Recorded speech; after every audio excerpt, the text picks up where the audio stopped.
സ്റ്റാച്ചുവിൽ നിന്നാണ്, കരിമാടിക്കുട്ടൻ എന്നറിയപ്പെടുന്ന ബുദ്ധ സ്റ്റാച്ചുവിൽ നിന്നാണ് നമ്മൾ ആ യാത്ര തുടങ്ങിയത്. അത് ഇന്ന് നമ്മൾ പൂർണ്ണകായനായ ബുദ്ധ പ്രതിമയായി ഇന്ന് കണ്ടു. ഹെമിസ് എന്ന് പറയുന്ന ഒരു മൊണാസ്ട്രി നമ്മൾ ഇന്ന് കണ്ടു. അതിനുശേഷം നമ്മുടെ യാത്ര ഇവിടെ ഈ സന്ധ്യ നേരത്ത് ഈ സിന്ധു നദി തീരത്ത് ഇത് യാത്ര അവസാനിക്കുകയാണത്. യാത്ര വൈൻഡപ്പ് ചെയ്യാണ്. നമ്മൾ നാളെ നാട്ടിലേക്ക് യാത്ര തിരിക്കുകയാണ്. അപ്പൊ അതിനിടയിൽ കിട്ടുന്ന കാഴ്ചകളെല്ലാം നമുക്ക് എന്താ പറയാ ബോണസായിട്ട് കാണാം. ചിലപ്പോ അതിനു വേണ്ടിയിട്ട് നമ്മൾ വേറെ സമയമൊന്നും ചെലവഴിക്കുന്നില്ല. പോകുന്ന വഴി തന്നെ കാഴ്ചകൾ നമുക്ക് കാണാം. അപ്പോ ഇത് നമ്മുടെ യാത്രേനെ ഒത്തിരി പ്രേക്ഷകർ നമ്മുടെ യാത്രേനെ വളരെ ആകാംക്ഷയോടെ കാത്തിരുന്നുണ്ട്, വിശേഷങ്ങൾ കേൾക്കാൻ, കാര്യങ്ങൾ ചോദിച്ചറിയാനൊക്കെ ആയിട്ട്. അപ്പോൾ എല്ലാവരോടും ഒത്തിരി താങ്ക്സ് ഉണ്ട്.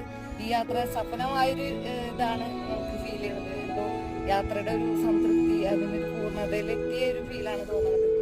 അപ്പോൾ എല്ലാവർക്കും നന്ദി, നമസ്കാരം. നമുക്കിനി അടുത്ത ദിവസങ്ങളിൽ ചെറിയൊരു വിശേഷമായിട്ട് കാണാം. Okay, by.